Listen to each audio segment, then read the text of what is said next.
चतारी मंगलम अरिहंता मंगलम सिद्धा मंगलम साहु मंगलम केवली पनत्तो धमो मंगलम चतारी लोगतमा अरिहंता लोगतमा सिद्धा लोगतमा साहु लोगतमा केवड़ी पनत्तो धमो लोगतमा चतारी शरणं भोजामि अरिहंता शरणं भोजामि सिद्धा शरणं भोजामि साहु शरणं भोजामि केवली पनत्तो धमो शरणं भोजामि। चार शरण चार मंगल चार उत्तम करे दे भव सागर थी तरे ते सकल कर्म न आणे अंत मोक्ष तणा सुखले अंत भाव धरीने जे गुण गाय ते जीव तरीने मुक्ति जाय संसार में शरण चार अवर शरण नहीं कोई जे नर नारी याद रे तेने अक्षय अविचल पद होय अंगूठे अमृत वसई लब्धि तणा भंडार गुरु गौतम ने समरिए तो सदाय मनवांचित फलदाय।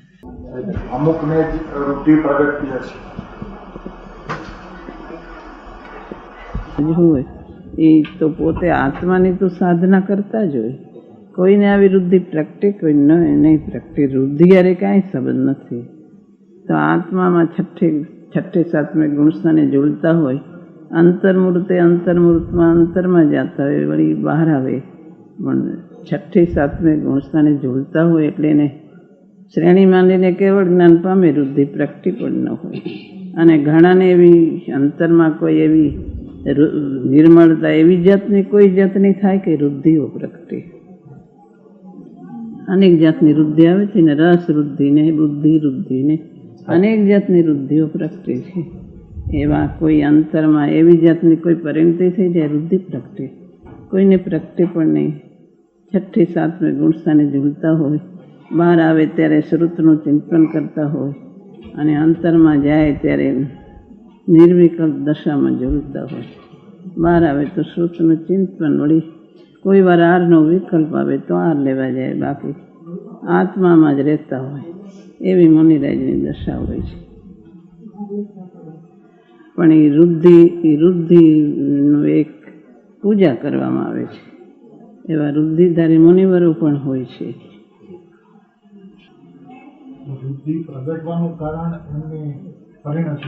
એ પરિણત એવી જાતની કોઈ નિર્મળતા થઈ જાય કે વૃદ્ધિ પ્રગટે. મન બળ વૃદ્ધિને વચન બળ વૃદ્ધિને કાય બળ વૃદ્ધિને વૃદ્ધિ પ્રગટે અંતર. એવી કોઈ પરિણતિની દશા થઈ છે કે આ મનને મનના વચન પણ વાણી પણ એવી થઈ જાય શરીર પણ એવું થઈ જાય એવું નિમિત્તને બી સંબંધને લઈને એવું થઈ જાય. અંતરમાં કોઈ ક્ષવસંભાવ બુદ્ધિ વૃદ્ધિ પણ પ્રગટ થઈ જાય. અનેક જાતની વૃદ્ધિઓ પ્રગટે છે. એવી જાતની કોઈ પરિણતિ થઈ જાય શરીરમાં ફેરફારો થઈ જાય એને બહારથી એવું થઈ જાય વધારે ત્યાં બધું ભોજન હોય ભોજન વધી જાય કોઈના ઘરે એવી બધી વૃદ્ધિ એવી પૂર્ણ નહીં એવી બહારથી એવી પૂર્ણ વૃદ્ધિ એવી પ્રગટી જાય એવું થઈ જાય છે. એવી આત્મા બહુ રહેતા હોય કોઈને એવું પ્રગટી જાય કોઈને પ્રગટે કોઈને ન પ્રગટે. ગ્રથ શ્રાવી વૃદ્ધિને અમૃત શ્રાવી વૃદ્ધિને આ લેતા ઘી જેવું થઈ જાય અમૃત જેવું થઈ જાય ને એવું બધું આવે છે. પણ એ બધું હોય તો જ કેવળ જ્ઞાન થાય એવું કંઈ નથી. આત્માની સાધના કરતાં કરતાં જુદી જુદી જાતના કોઈને વૃદ્ધિઓ પ્રગટી જાય છે. જેમ ચોથે ગુણસ્થાને તારતમ્યતામાં ફરક હોય ઘણા સંકેતી હોય તો એવી રીતે મુનિરાજમાં પણ તારતમ્યતામાં ફરક રહેતો. ગુણસ્થાન તો એકનો એક હોય. છઠ્ઠે સાતમે ગુણસ્થાન ચોથે ગુણસ્થાન પણ એક જ હોય. ગુણસ્થાન તો એક જ હોય છે. એમાં કોઈ મુનિને કોઈ ક્ષમ કોઈને વધારે હોય કોઈને અમુક ઓછો હોય એમ અનેક જાતનું હોય. પણ એમાં કેવળ જ્ઞાન સાથે કાંઈ સંબંધ નથી હોતો. કોઈને અંતરમાં કોઈ જાતની નિર્મળતા એવી જાતની થઈ જાય બુદ્ધિ વૃદ્ધિ થઈ જાય. આ બધું બહારનું છે શરીરની વૃદ્ધિને આ બધું થઈ જાય છે. એનો પવન આવે ત્યાં કોઈને રોગ મટી જાય ને એવી બધી વૃદ્ધિઓ પ્રગટે છે. એ બધું કંઈક પૂતગળોમાં ફારફેર થઈ જાય. આત્મારે સંબંધ છે પણ એની સાથે કાંઈ છઠ્ઠા સાતમાં ગુણસ્થાનવાળાને કાંઈ સંબંધ નથી. બધાને એક જાતનું એવું પ્રગટે જેવું કાંઈ નથી. એ ચોથા ગુણસ્થાનનો ફેરફાર એ વાત જુદી. આ છઠ્ઠી સાતમી ગુણસ્થાને જોતા એના ગુણસ્થાન એક જ જાત, ચોથે ગુણસ્થાને રહેતા હોય એનું ગુણસ્થાન તો એક જાતનું છે. શ્રેણી માંડવા પૂર્વે બહુ પરિણતિ જાડી થતી હોય એ પહેલાં ઓછી એવું કંઈ એની વૃદ્ધિ હોય તો શ્રેણી જટ માંડે એવું કંઈ નથી. શ્રેણી માંડવા માટે અંતરની પરિણતિની ગાઢપ થતી જાય, લીનતા વધતી જાય. અંતર હારે સંબંધ દ્રષ્ટિનું બળ છે અંતરમાં છઠ્ઠી સાતમી ગુણસ્થાને ઝૂલે છે. એમ કરતાં કરતાં અંતર વારે વારે ઝૂલતા એવી એને ક્ષણ આવી જાય કેવળ માંડી દે. ચોથે ગુણસ્થાને પણ ચોથા ગુણસ્થાનમાં રહેતા જો અંદર લીનતા વધતી જાય તો ગુણસ્થાન આગળ વહી જાય. ચોથા ગુણસ્થાનવાળાને ભેદ જ્ઞાની ધારા રહે છે અને અંતરમાં નિર્વિકલ્પ દશા થાય છે. બહાર આવે ઉપયોગ તો ભેદ જ્ઞાની ધારા તો નિરંતર રહે છે. એને જ્ઞાયક છે. આ જે વિકલ્પ આવે એનાથી હું જુદો છું. જે આ વિકલ્પ આવે એની સાથે એકતા થતી નથી. શરીર સાથે એકતા થતી નથી, વિકલ્પ સાથે એકતા થતી નથી. ગમે એવા શું પરિણામ હોય તો એની સાથે એકતા થતી નથી. પણ વચ્ચે આવે છે દેવગુરુ શાસ્ત્રની મહિમા બધું આવે છે, સમ્યક દ્રષ્ટિને આવે છે, મુનિઓને આવે છે, બધાને આવે છે. પણ એની સાથે એકતા નથી હોતી. જ્ઞાયકની ધારા વર્તતી હોય છે. એમાં નિર્વિકલ્પ દશા ચોથી ગુણસ્થાન છઠ્ઠે સાતમે તો અંતર્મૂર્તે થાય છે. માતાજી ચારિત્રની સ્થિરતા અને રૂઢિના કારણ પરિણામને નિમિત્ત સંબંધની વિશેષતા કરી છે. એ સ્થિરતાના પરિણામ કોઈ જુદી જાતના કે જેનાથી વૃદ્ધિ પ્રગટે એવી જાતના સ્થિરતાના પરિણામ હોય છે. એવા કોઈ જુદી જાતના નિર્મળતાના સ્થિરતાના પરિણામ હોય એની સાથે વૃદ્ધિ પ્રગટે સંબંધવાળા હોય છે. એ વર્તમાન એવી જાતની કોઈ નિર્મળતા થાય, વૃદ્ધિ પ્રગટે. કોઈને વૈક્રી વૃદ્ધિ પ્રગટે, કોઈને કાંઈ વૃદ્ધિ પ્રગટે. પણ કોઈને વૃદ્ધિ ન હોય અંતર્મુખમાં શ્રેણી માંડી દે. એમ વર્તમાન નિર્મળતાના કોઈ પ્રકારના હોય પરિણામ એની સાથે કંઈક વૃદ્ધિને સંબંધ હોય. ભાઈ ક્ષૌષમ જ્ઞાન આ તો પૂર્ણની વૃદ્ધિ પ્રગટે પણ કોઈક પરિણામ હારે કંઈક સંબંધ થઈ જાય. એનું શાસ્ત્રમાં આવતું નથી, પણ કોઈ એવી જાતના પરિણામ આવે કે એને એ જાતનું શરીરોમાં વાણીમાં બધો ફેરફાર થાય. ભગવાનને કેવળ જ્ઞાન થાય છે તો શરીરને સ્ફટિક જેવો એટલું નિમિત્તિક સંબંધ છે. સમય સારના 104 કળશમાં કહ્યું છે કે સર્વ કર્મનો નિષેધ કરવામાં આવતા નિષ્કર્મ દશાને પ્રાપ્ત મુનિઓ કાંઈ અશરણ નથી.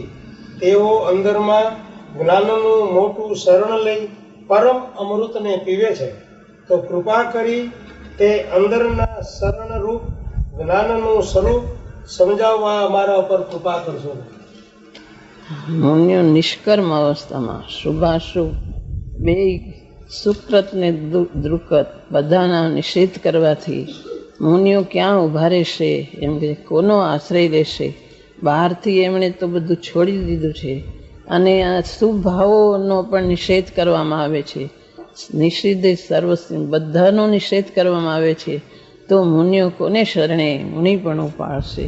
કે મુનિઓને કાંઈ શુભ ભાવ હોય તો મુનિપણું પાડી શકાય એમ નથી. એને શુભાશુભ ભાવ બે છૂટી જાય તો એવી નિષ્કર્મ અવસ્થા, એવી નિવૃત્ત અવસ્થામાં મુનિઓ પોતે પોતાનું શરણ છે. શુદ્ધાત્માનો આશ્રય તો એને સમ્યક દર્શનમાં થયો છે, પણ ચારિત્રમાં પણ એની સ્વરૂપ રમણતામાં પણ એ નિષ્કર્મ અવસ્થામાં બે ભાવો છૂટી જાય તો પણ એને પોતાના શુદ્ધાત્માનો આશ્રય છે. એનું જ્ઞાન પોતે પોતામાં આચરણ કરતો ને રમણ કરતો એમાં પ્રગટ થાય છે. એમાં અમૃતને પીવે છે, એમાં એ લીન રહે છે. એને કોઈ બીજા આશ્રયની જરૂર પડતી નથી. એ તો ક્ષણે ક્ષણે બહાર આવે તો પણ અંદરમાં જ એની પરિણતિ પલટો ખાય છે. એને નિરાલંબન રૂપે પોતે પોતામાં જાય છે. શુદ્ધાત્માનો આશ્રય છે. એને શુભ ભાવોના આશ્રય વડે અંદર જાય એમ પણ નથી. શુભ ભાવ આવે તો શુભ ભાવથી છૂટીને અંદર જાય છે. કે શુભ ભાવ આવ્યો તે ઠીક એનો આશ્રય મળશે એવો મુનિ નથી. શુભ ભાવનો તો નિષેધ વર્તે છે. એ તો દ્રષ્ટિમાંથી જ એનો નિષેધ થઈ ગયો છે. પણ સમ્યક દર્શનની ભૂમિકામાં તો અમુક દરેક ભાવો હોય છે શુભાશુભ, પણ મુનિઓને તો શુભ ભાવો અમુક હોય છે. અશુભ તો એકદમ સત્તામાં એ તો કાંઈ દેખાતા પણ નથી. એ તો સંજ્વલનો માત્ર ઉદય છે. તો એને શુભમાં પણ એનો આશ્રય હોય કે કંઈ શાસ્ત્ર વાંચે કે કંઈ લખે કે ઉપદેશ આપે તો એનું મુનિપણું પડાય એમ નથી. એનો ઉપયોગ બહાર આવે તો શુભ ભાવ આવે છે, પણ એનો આશ્રય ન હોય તો એ મુનિપણું કોને આશ્રય પાડશે? કે પંચ મહાવ્રત ને 28 મૂળ ગુણ એ બધા શુભ ભાવો છે, એ તરફથી એનો ઉપયોગ છૂટી ગયો તો મુનિ ક્યાં ઊભા રહેશે? એવું નથી. મુનિ પોતે પોતામાં ઊભા રહે છે. એને તો મોટો શુદ્ધાત્માનો આશ્રય છે. જે આત્મા તો એના હાથમાં છે, આત્મા એની હથેળીમાં છે. ક્ષણે ક્ષણે પોતે પોતામાં જાય છે. શુદ્ધાત્માનો આશ્રય જેણે કર્યો એના તો હાથમાં જો મુનિ એને તો આચરણ રમણતા પ્રગટ થઈ. આત્મા એના હાથમાં હથેળીમાં એમ એકદમ પોતે પોતામાં અંતર્મુહૂર્ત ચાલ્યા જાય છે. આનંદ અમૃતમાં લીન થાય છે. આનંદથી ભરેલો, જ્ઞાનથી ભરેલો, અનંત ગુણોથી ભરેલો આત્મા એમાં ક્ષણે ક્ષણે ચાલ્યા જાય. આત્મા તો એની હથેળીમાં ક્ષણે ક્ષણે ચાલ્યા જાય છે. એને કોઈ શુભ ભાવના આશ્રયની જરૂર નથી. ઉલટી એને એમ ભાવના છે કે હું વિતરાગ દશા ક્યારે પ્રાપ્ત કરું? આ શુભ ભાવ તો આ વચ્ચે હું આ ઊભું રહેવું પડે છે. હું ક્યારે વિતરાગ દશા પ્રાપ્ત કરું? શુભ ભાવ હોય તો મુનિપણું પડાય એવું નથી. મુનિપણું તો ચૈતનના આશ્રય પડાય છે. ચૈતનની પરિણતિના આશ્રય પડાય છે. ચારિત્ર તો સ્વરૂપ રમણતામાં રહેલું છે. શુભ ભાવમાં ચારિત્ર રહેલું નથી. દર્શન જ્ઞાન ચારિત્ર ત્રણેય પોતાના આત્માના આશ્રયમાં રહેલા છે. એ કાંઈ શુભ ભાવના આશ્રય રહેલા નથી. એ તો માત્ર વ્યવહાર એની સાથે હોય છે. એટલે કહેવાય છે કે મુનિપણું પંચ મહાવ્રત 28 મૂળ ગુણ એમાં ઊભા છે. બાકી ચારિત્ર દશા તો અંદર ચૈતનના આશ્રય મુનિપણું, એમાં મુનિપણું આનંદથી પાડે છે. એમાં આનંદમાં ઝૂલતા ઝૂલતા કેવળ જ્ઞાનને પ્રાપ્ત કરે છે. એવી મુનિઓની દશા હોય છે. અને વારંવાર ગુરુદેવ અને દરેક મહાત્માઓ, પંચ પરમેષ્ઠી ભગવંતો, ગુરુદેવ બધા એ જ માર્ગ બતાવી રહ્યા છે. મુનિપણાની મર્યાદા ઓળંગીને વિશેષ બહાર જતા નથી. મર્યાદા છોડી વિશેષ બહાર જાય તો પોતાની મુનિ દશા જ ન રહે. તો મુનિરાજને કેવી મર્યાદા હોય છે? મુનિ પોતાની મર્યાદા છોડીને બહાર જતા નથી. એની જે દશા છે આત્મામાં 6ઠે 7મે ગુણસ્થાને ક્ષણે ક્ષણે અંતર્મુક્તિ ઝૂલતા હોય છે. ક્ષણમાં બહાર આવે, ક્ષણમાં અંતરમાં જાય. બહાર આવે તો શ્રુત જ્ઞાનના વિચારો હોય છે, દેવગુરુ શાસ્ત્ર તરફના વિચાર હોય છે, શુભ વિકલ્પ હોય છે. અને પણ એમાં જાજીવાર રોકાતા નથી. તરત અંતરમાં જાય છે. ક્ષણે ક્ષણે 6ઠે 7મે ગુણસ્થાને ઝૂલતા હોય છે. એવી દશામાંથી એ બહાર શુભ ભાવોમાં પણ જાજીવાર રોકાતા નથી. એને શુભ ભાવનો પણ એટલો રસ ચડી જતો નથી કે મુનિની મર્યાદા જે 7મે ગુણસ્થાને જવાની સહજ ચાલ્યા જાય છે.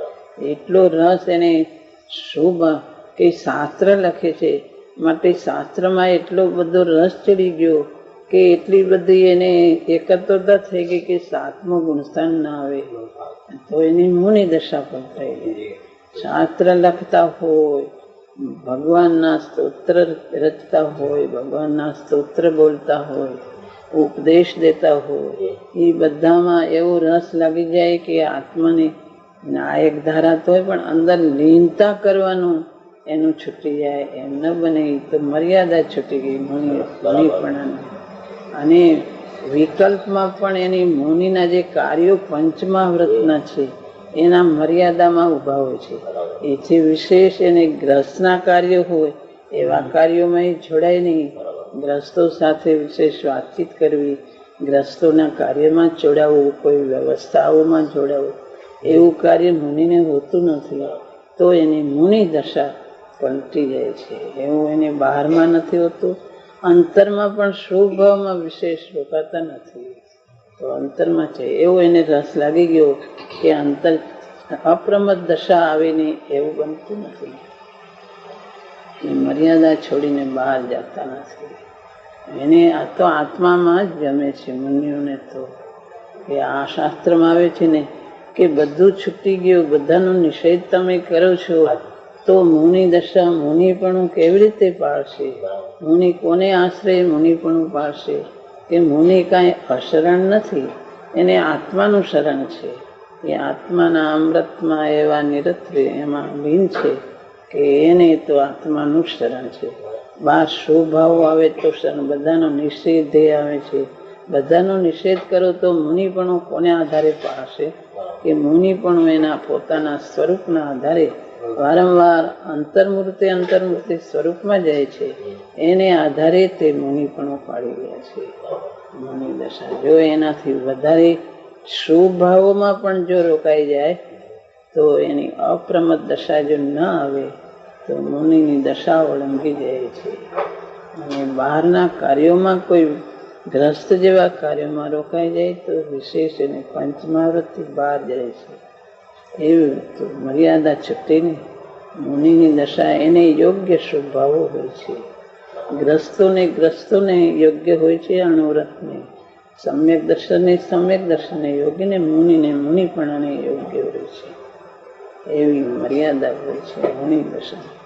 6ઠી 7મી ગુણસ્થાને ઝૂલતા મુનિ એમાં ને એમાં આગળ જાય છે.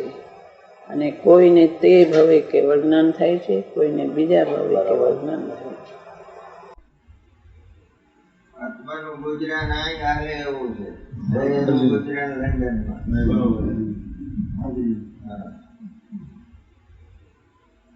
દાદાજી, રાજકુમાર રાજપાટ છોડીને દીક્ષા લેવા નીકળી પડે તો એમને એવો કયો આધાર હશે કે એના ઉપર બધું છોડીને નીકળી પડે? અંતરમાં એવો એને પુરુષાર્થ જાગે છે, વૈરાગ આવે છે, અને એ સમ્યક દર્શન પૂર્વક છે. એમ થાય કે બસ મારે આત્માની સાધના કરી, વૈરાગ ગ્રસ્તાશ્રમ છોડીને ચાલી નીકળે છે. અંદર ભેદજ્ઞાન થયું, સમ્યક દર્શનથી પણ વધારે મારે આગળ જવું છે. ચારિત્ર દશા પ્રગટ કર્યું છે અને આધાર આત્માનો છે. અને અંદર મનની અંદર તો એને ગુરુનો બધાનો આશ્રય તો હોય છે, પણ જંગલમાં જાય તો એને આત્માના આધારે નીકળે છે. શુભાવ વચ્ચે આવે છે, શુભાવથી થાય છે એમ નહીં, પણ એને આશ્રય આત્માનો, પણ એને એનો નિષેધ ન હોય. દેવગુરુ શાસ્ત્ર ન મળે, પોતે જંગલમાં નીકળી પડે છે. જંગલમાં એકલા રહે, ચારિત્ર દશાની સાધના કરે. કોઈને એવી ભાવના આવે જંગલમાં રહે, કોઈ ભગવાનના દર્શન કરે, કોઈ સમુશરણમાં જાય. ભાવના જુદી જુદી આવે છે. સમ્યક દર્શન પછી એવી ભાવના આવે કે દર્શન એ સમ્યક દર્શન પછીની ભાવના તે જ ખરું ચારિત્ર દશા તો એ છે ને. પહેલાં ભાવના આવે તો કોઈ એમ મુનિ થઈ જાય ને પછી સમ્યક દર્શન થાય, એમ કોકને બને. કોક તો દ્રવ્યનિધિ થાય, કોકને સમ્યક દર્શન પછી એ થાય ને ભાવના આવે ને ચૂપ નીકળી જાય, એમ બને. તો પછી થાય કોક એમ નીકળી જાય. પણ ચારિત્ર દશા ખરી તો સમ્યક દર્શન પછી ચારિત્ર દશા તો કહેવાય છે. અનુભવ વૃદ્ધિ ધારક ભગવતી સ્વાનુભૂતિ વૃદ્ધિ માર્ગ પ્રકાશ કૃપાળો કાન ગુરુદેવનો